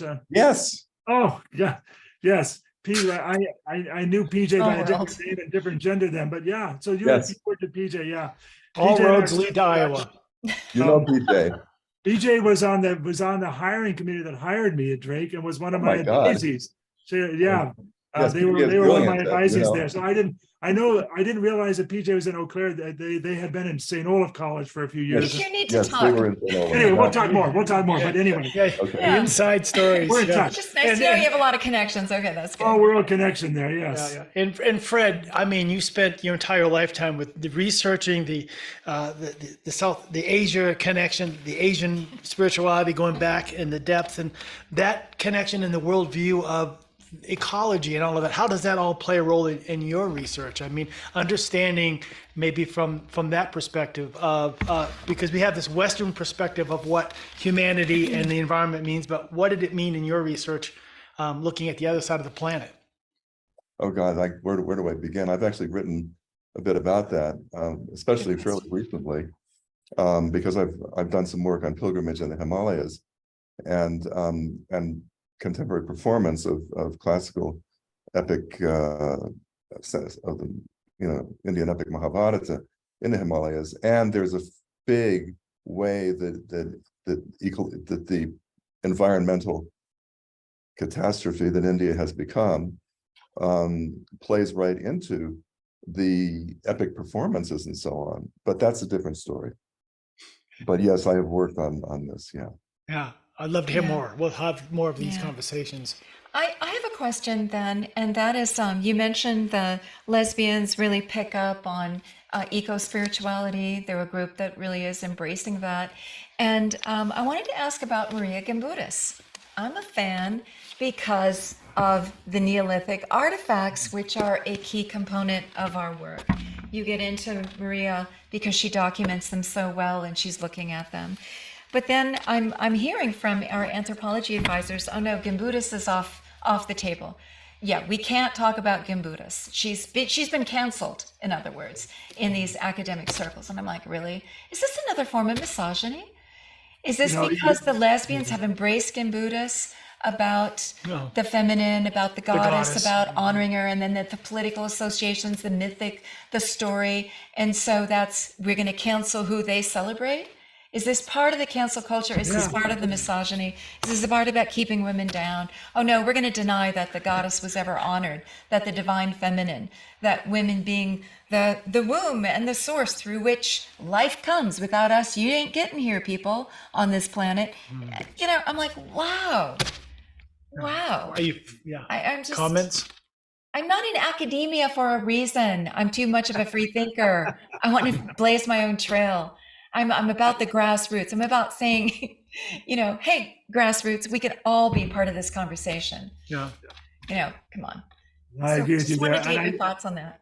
well, I just, you know, I only know about that issue somewhat peripherally because I'm not in that, that's not my field of discipline. So know. I've read about it. But I will say, I actually came to Maria Guimaraes primarily because I used to use this little novel by Daniel Quinn called Ishmael. I've read it. Yeah, and it has it frankly has lots of problems in those areas, but I used it because my students loved it. It helped them raise questions and help them think and he draws on her work and also the chalice and the blade, you know, and I was more interested in just opening new ways to think about things rather than shutting down conversations right away. And so we used it to raise a lot of questions there. But there's no shortage of misogyny still in the field, different areas there. On the other hand, one of the things that's really encouraging to me, at least my time here, the vast majority of my students now are women. And so we are preparing the next generation of academics. If there are any positions left in academia, it's a very difficult time in academia for people to get secure teaching positions, but there's an incredible group of women now who are moving into those fields there, and they are having some pretty transformative effects, at least in the areas that I am in. So that's very encouraging. Here you have two retired professors. You taught for decades. You have seen the change in students and their conversation and their mindset and their goals and their needs. What do you want to say about both of you, the lessons that you most wanted to impart in them, to equip them to go out and then take over your field when their time came and change the world? And then what evolution have you noticed over the decades? Or de-evolution. It could go the other way. We'll start with you, Daniel, and I do want to hear from you too, Fred. All right. Well, I'm going to do it in an indirect way here, just a little bit here, because when you brought up the question about hope before, that is a huge issue. And we sometimes joke that the environmental studies program at the University of Montana is the most depressing program on campus because we have to deal with the reality of the planet, and the reality of the planet is really, really sobering. And so you have to deal with that, but we don't want to leave people there. We're really about building agency. And I came across this quote that many of you may already know it here, by Janice Ray. And I just love it. I've used it sometimes before in my thing that she's a writer who wrote Ecology of a Cracker Childhood. And she has this quote. She says, "The assumption is that hope is a prerequisite for action. Without hope, one becomes depressed and then unable to act. I want to stress that I do not act because I have hope. I act whether I have hope or not. It is useless to rely on hope as motivation to do what's necessary and just and right. Why doesn't anybody ever talk about love as a motivation to act? I may not have a lot of hope, but I have plenty of love, which gives me fight." I love that quote because to me, it's the energy of a parent. It's the energy, people, when you look back historically, I'm a student of history, and you look back historically, and there are so many hopeless situations. There was no reason for hope in them, but people acted anyway. And so we have to ask ourselves, why did they act anyway? Well, because it was the right thing to do, or because they loved the people involved. And so I'm very concerned about the planet. I have 3 grandchildren. I'm very frightened about the world they're going to be living up and growing in there. But that doesn't alleviate me from acting. If anything, that motivates me to continue acting. And that was the conclusion at our dinner party going around the table. We must because we're compelled, because we must. Yeah, it's the right thing to do, Because nothing will happen if we don't add our drop to the ocean and everybody follows suit. Yeah. And that's it. And I can say two things that I think are true with certainty. One is things are going to get worse. That all Yeah, the trends are things are going to get worse, but Mm-hmm. they will get really worse if we don't act. I mean, our actions can ameliorate some of the worst of it and lay the groundwork for things getting better. And so it becomes, even though things are going to objectively get worse, our actions become even more important, both to ameliorate some of that problems, but even more importantly, to lay the groundwork for the future transformation that needs to, and it's starting happening already. So anyway, end of sermon here. I'd love to hear I what just want to comment that the heroes, we've got stories. Every story we tell, it's got the hero, and the heroes, when it's most dire and it looks the most hopeless, that's when the hero can turn it around by up. continuing and drawing something further from the deep soul, and then things change. And Fred, I think about the Mahabharata. That was the superheroes of old. The ancient tales had their superheroes. We just have a new reiteration. It's the same story. You persevere in the hope of all odds, right? And what would you like to say to that general question? Let me just say that I really love that quote from Janice Ray. I'll have to look her up. But what was the name of her book, Dan? Ecology of a Cracker Childhood. She grew up, as a poor white person in the South.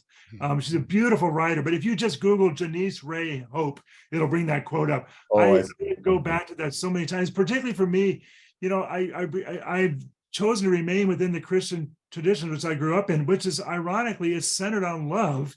And yet it doesn't oftentimes end up being the central motivating actor, but it should be. So anyway, end of sermon. Well, yeah. Oh, no, I'm enjoying your sermons. I wish, who knows? Maybe I would have become a Christian when I was 10 years old if you were my preacher. But Love attracts more than the fire and brimstone, does it not? Mm-hmm. Yeah. And so back to you, Fred. Laura's question about the impact. yes, Yeah. I mean, we basically tell I retired now. I'm no longer there, but we've told our incoming students for years, graduate students, that you're doing this in a relatively unemployable field. You got to think about why you're doing this. I mean, do you love what you're doing? Is this enough to motivate you to figure out what you're going to do with your life in the event that there's not going to be, in the event that we're not going to perpetuate ourselves professionally? It's all about perpetuation. I mean, I understand how it is if you're at some elite university on the East Coast, where maybe I got my stuff.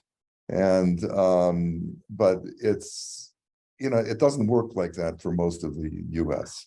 Or, we have to say that for sure. So, so we just try to prepare our students. I mean, we're very multi-dimensional in what we teach now, as we have to. I mean, I was particularly multi-dimensional, including, I could have been in an anthropology department and I was in the language and culture departments also, but you've got to be good at more than one thing, and you just got to accept it, that's the way it is. Thank you for that. Do you have something else? No, not really. I just have to say that I support everything that Dan is saying here. I'm just really glad I'm tuning in today. Thank you. I want to mention, go ahead, Dan. I was just to say, I noticed Kelly has had her hand up for a while too, but thank you for before you go there, I just want to say, Viola remembered that it was the Journey of the Universe conversations, the Brian Swim. I appreciate that. I know you talk about that too, Dan. Brian Swims and Thomas Berry and those folks. We've had many conversations around that work. But I really appreciate that it not only goes to the 4.5 billion years of Earth evolution, it's really taking it to the cosmic evolution, the cosmos as a womb of creation with the 14.7 billion years of evolution. And that, we have such a sacred duty, because how did we even get here but for the love of the universe and her creating this opportunity for us and all of life and all the materiality and all the consciousness and everything that goes on with it. I mean, for us to sit there and willfully let it all go to hell because of our actions, what an egregious sin. Talk about sin. That's the sin, The ultimate sin, right? yeah. That's not to step up and go, oh, we've been given the gift of conscience to see what we're doing and how we can do better. How can we give up? How can we continue on? How can we not step up and be the heroes that we have the opportunity to be? That's the story that it seems like all the myths have been telling us and showing us and giving us heroes from the past as examples. How do we not step up? And get and coming back to you, Daniel, when I first was reading up on you and what you taught, the greening of religion, I had to really stop and think about what that is. Because that's a great idea, because the idea is Western religion has isolated itself, and rather than throwing it away, wouldn't it be nice for it to recover and for it to integrate itself into the world we live in today, like you're doing yourself? You're saying transform. you're not throwing your religion away. You're just simply saying, I'm taking a different path. Hopefully I can pull some strings and bring some thought to the Well, discussion. there's so many wonderful lessons there, and we don't throw our childhood away. We just grow, right? We continue to grow the greening and mature. of religion. So, Well, I just says Viola has a couple of comments in there that I think are really good. But I suppose most of your folks probably know Journey of the Universe, but if not, a wonderful, wonderful film to watch. And then Viola talks about we don't live in a cosmos, we live in a cosmogenesis. It's an ongoing process. And Brian Swim's autobiography is called Cosmogenesis. They're both really, really wonderful resources for people who want to follow more into this area here. Yeah, we're good friends with Monica DeRas Bowles, who helped Brian write those that video series. She's a good friend of ours for like 30 years. And Brian she's saying Brian wants to come on and be our guest, so that would be fun. Brian would be, you should definitely get Brian. He'd be fine. Get Mary Evelyn Tucker. I mean, these folks are fantastic folks. Yeah. Well, let's get Kelly a chance to ask her a question. Hi, Kelly. Yeah. Thank you so much for having me. I've really enjoyed this so far. I wanted to tell Daniel that the color purple, that quote that he read in the very beginning. Yeah. That just was so beautiful to me. And it just, I didn't know if I was going to stay for this whole thing. I didn't know everything it was about, but right when he started speaking, and I just have been listening, and everything has been so moving to me. And Laura, everything you just said, it's everything that you just said is, I'm 42 years old, and I'm not going to speak on my personal things, but I do a lot of things that just involve a lot of men. And there is a lot of things in this life that make it a little bit hard. And I think a lot of it is like that masculine toxicity that a lot of men are grown up with, and they haven't been taught any different. Well said. Yeah. And that's what I find a lot in where I live and where I am. And a lot of it is also ego. It's, we don't want her to find a better artifact. We don't want her to do, like, you can't shine too bright. Like, shh. Yeah. And I don't mean to be like, say anything wrong, Paul, but like just like when Laura was talking and she was getting so passionate about like what she was speaking about, like your go-to thing was like just to her arm. He's encouraging. Okay, is that what it is? No, yes, no, please indeed. tell me if I'm wrong. Please tell me if I'm wrong. Sometimes don't I'm ever see you do moderating. that to Sometimes him. I'm moderating. I know how to stand up for myself and get what I want. Okay, It's good. marriage. She has no problem. Yeah. But it's a Well, I healthy love that. point you're making. See, I love that, and I think that's very brave, and I think that's why I'm very drawn to both of you. And I just, the energy is Dance. always like good here, and I am, well, I don't know who I'm trying to be yet, and I have a lot of questions along the way too, and I feel like right now would be a hard time to. That's a beautiful journey, though, to Yeah. have those questions and to wonder. We're all on a journey. And We're 42, all evolving. and 42 is young. This is a great time to be doing this kind of research and this kind of reading and this type of experience and growth and all that you're undertaking. Because, like we always talk about, our founder, Dr. Felicitas Goodman, started this institute in her late 60s. She lived into her 90s, but so that 30 something years of work based on her first lifetime of work leading her to that And point. the questions that she had, what you bump up against, right? Spend the rest of your I've life been watching her. constantly I've asking been watching questions. all of her videos that you all have posted and getting to know who she was. And she was a beautiful person. Yes, she was. Thank you. Thank you for But that, those Kelly. are you journaling those questions? Like what is the quest? Yeah, that's what it's like we're about on. It's Laura's to- always asking questions. She's not pontificating, she's asking questions. And She's that's curious, like Alice. Yeah. She never stops. Kelly, She never where stops. Well, I are find you as a living, Kelly? female, it's easy to get into the world by asking questions. Yeah. right? Dan, you wanted to share? Yeah, Dan. Well, I just wanted to ask Kelly where you're living. Where is your home? I'm in Powhatan, Virginia. Okay, yeah. I've been introduced to Paul and Laura, and Join the club. all these Sundays have been amazing. And I just really appreciate you, Daniel, a lot. And I'll be getting your book too. And I just hope we can do something too. I feel like, what are we gonna do? Yeah. Like we all live in different places. What can we do to change this? There's one of my favorite singers. Her name's Ani DeFranco. And one of her lyrics is, "The world owes us nothing. We owe each other the world."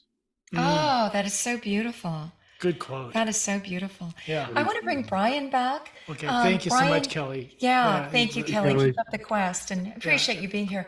Final Brian, thoughts the of Brian? question has been posed.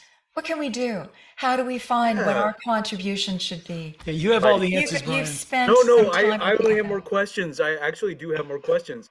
And it has to do, Dan, do you see opportunities then to align this work with other movements? For example, this would make like a brilliant contribution to the work of Brian Swim and Thomas Berry's lineage. And it complements it very well because you're emphasizing the ecocentric. And very often, like when we talk about the noosphere, we're thinking about the human side of the noosphere. Whereas you're kind of advocating, and it's almost like our previous speaker, Ashok Gangadine, about something larger. The ecocentric is about a larger presence than human, right? So I was wondering, where are there opportunities for this work to bridge, not only with the Cuyamonga, but with other ways of being? Boy, that's a really good question, Brian. And part of why I was asking Kelly where she lives is because each of us have particular opportunities and particular challenges depending on where we live on things. I'm really fortunate in some ways because I live in Missoula, Montana, which has just got these really vibrant networks of lots of different community organizations, whether they're working on sustainable agriculture or climate change, or Women's Voices for the Earth works on toxic chemicals effects on women.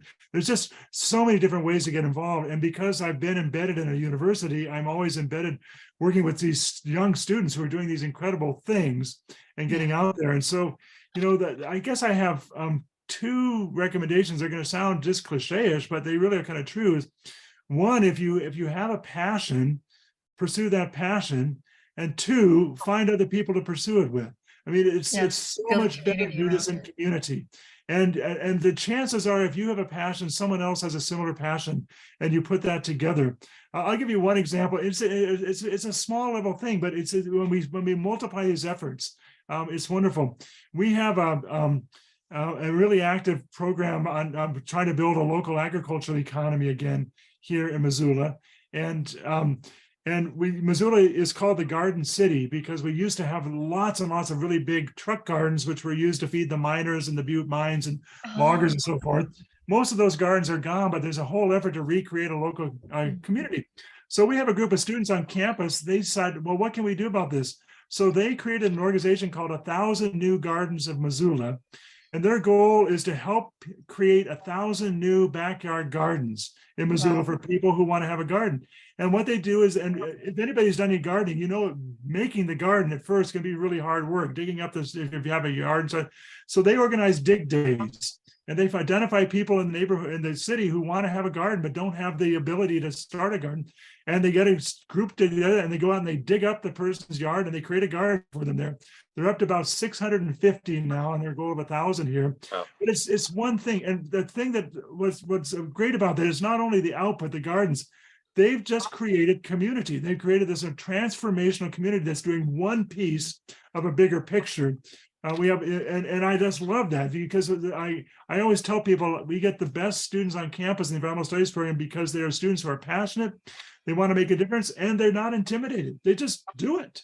And and that's what Laura and I were talking earlier about, the problems of cancel culture, which is really, it's a real problem, thing like that. But for me as an emerging gay man, in 40 and 50 years ago in the church, my biggest resource is I developed what I call a theology of stubbornness. I just simply said, I'll be damned if I let them have the final word on this. And so I'm fine to have them say the word like that, but I'm just not going to.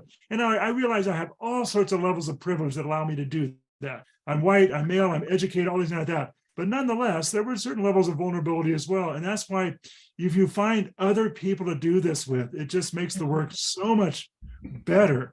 It's better for your own emotional and spiritual health. It's better for the effectiveness, and you create community in the process. But it needs to be rooted in what you're passionate about. Don't have other people tell you what you should be doing. Find out what it is that you're passionate about, and then find the community to do that with. Yeah, beautifully said. Find what your skill sets are and what your personal questions are and where you want to go and what brings joy, right? And then show up for planet Earth, show up for the web of life, see what you can do on that behalf, right? We recently had a guest, African-American lady, who said, it's not the fact that you have white privilege, it's how you use it. It's if you can use that white privilege for the good, pat you on the back, go, run forward, please, lead, do things that with challenge, Kelly that Kirksey. challenge too about how do we do deep listening and not do misappropriation? I never want to misappropriate the cultural richnesses and the hard-won gains of other communities, but I do want to learn from them. And that's when you're talking about, that's a risk of cancel culture. It doesn't mean I do it badly sometimes, and I get called to account on that, and that's okay. But I learn from that, but I still want to come back. And I think it's much more important that we listen to each other and learn from each other than don't listen to each other because we're afraid we're going to make a mistake. We're just going to make mistakes. And sometimes we're going to get beat up in the process. It's not good. But if the ultimate goal is justice and a thriving Earth community, then we just have to be willing to risk doing that. Others of us have more levels of risk than others. Right. Yeah. Right. Yeah. And I just want to put in a plug for the thriving community that is surrounding this work with Paul and Laura, because it's been really so important to come to embodied spirituality. And I think there is a stubborn theology about your own experience. And maybe that's something that comes up and out of the erotic, is that you know what you know. And you know it in your bones. It raises the hairs on the back of your neck, and when you get that deep intuitive feeling, you're in a community, you're in the right community of people. So I just want to add that also. This is, again, going back to one thing that Laura said, I know we're near the end of our time, but learning to trust that erotic energy, like anything, things can be misused and abused, but women were so long told not to trust the erotic energy that they experienced. That was, they had to damp that down. And I think so much of the women's movement was releasing that erotic energy and then just transforming it. But for each of us, learning to identify it and learning to trust it and, and be able to act on it is so important. I think when you put your finger in the socket for the cosmos and then you start downloading energy, all your chakras are going to be activated, and it can get quite sensual, and that's beautiful. I mean, that's a gift of the universe, right? Can we honor that? Can we? Not if you start crying all the time. I love that. Yeah. Who's talking? Oh, Kelly said something. I said, not if you start crying all the time about everything. Like when you feel something, you just that's just what happens to me when everything is just connecting, and so that's why I don't keep this on all the time. That's when the love of the universe really embodies you, and you get so filled up that it spills out. And that energy, if we can ride that energy, then we have the strength and the power and the vision and the love to help, to stand up and show up and help the whole community of the web of life, right? Whatever your calling is, find your calling, find your brand. Well, thank you, Kelly. Thank you, Brian. And guess what? Thank you, Dan. This has been fascinating. powerful, instructive, and let's come back again and have some more conversations with you in the future. Thank you I've so been much. reading I down really all the books appreciate you've the been invitation. mentioning. Yeah. I've got lots of people to invite. And we want to from go to the those, next. so thank you. We need to go to the next level of your class. This is good. Keep teaching. Yeah. Thank you so much for having me, Brian. Thank you for passing my name along too. This is quite delightful. Yeah, Brian is a treasure. He really is. And thank you for all the work that you do, Yeah, yeah. Daniel. Blessings and good health.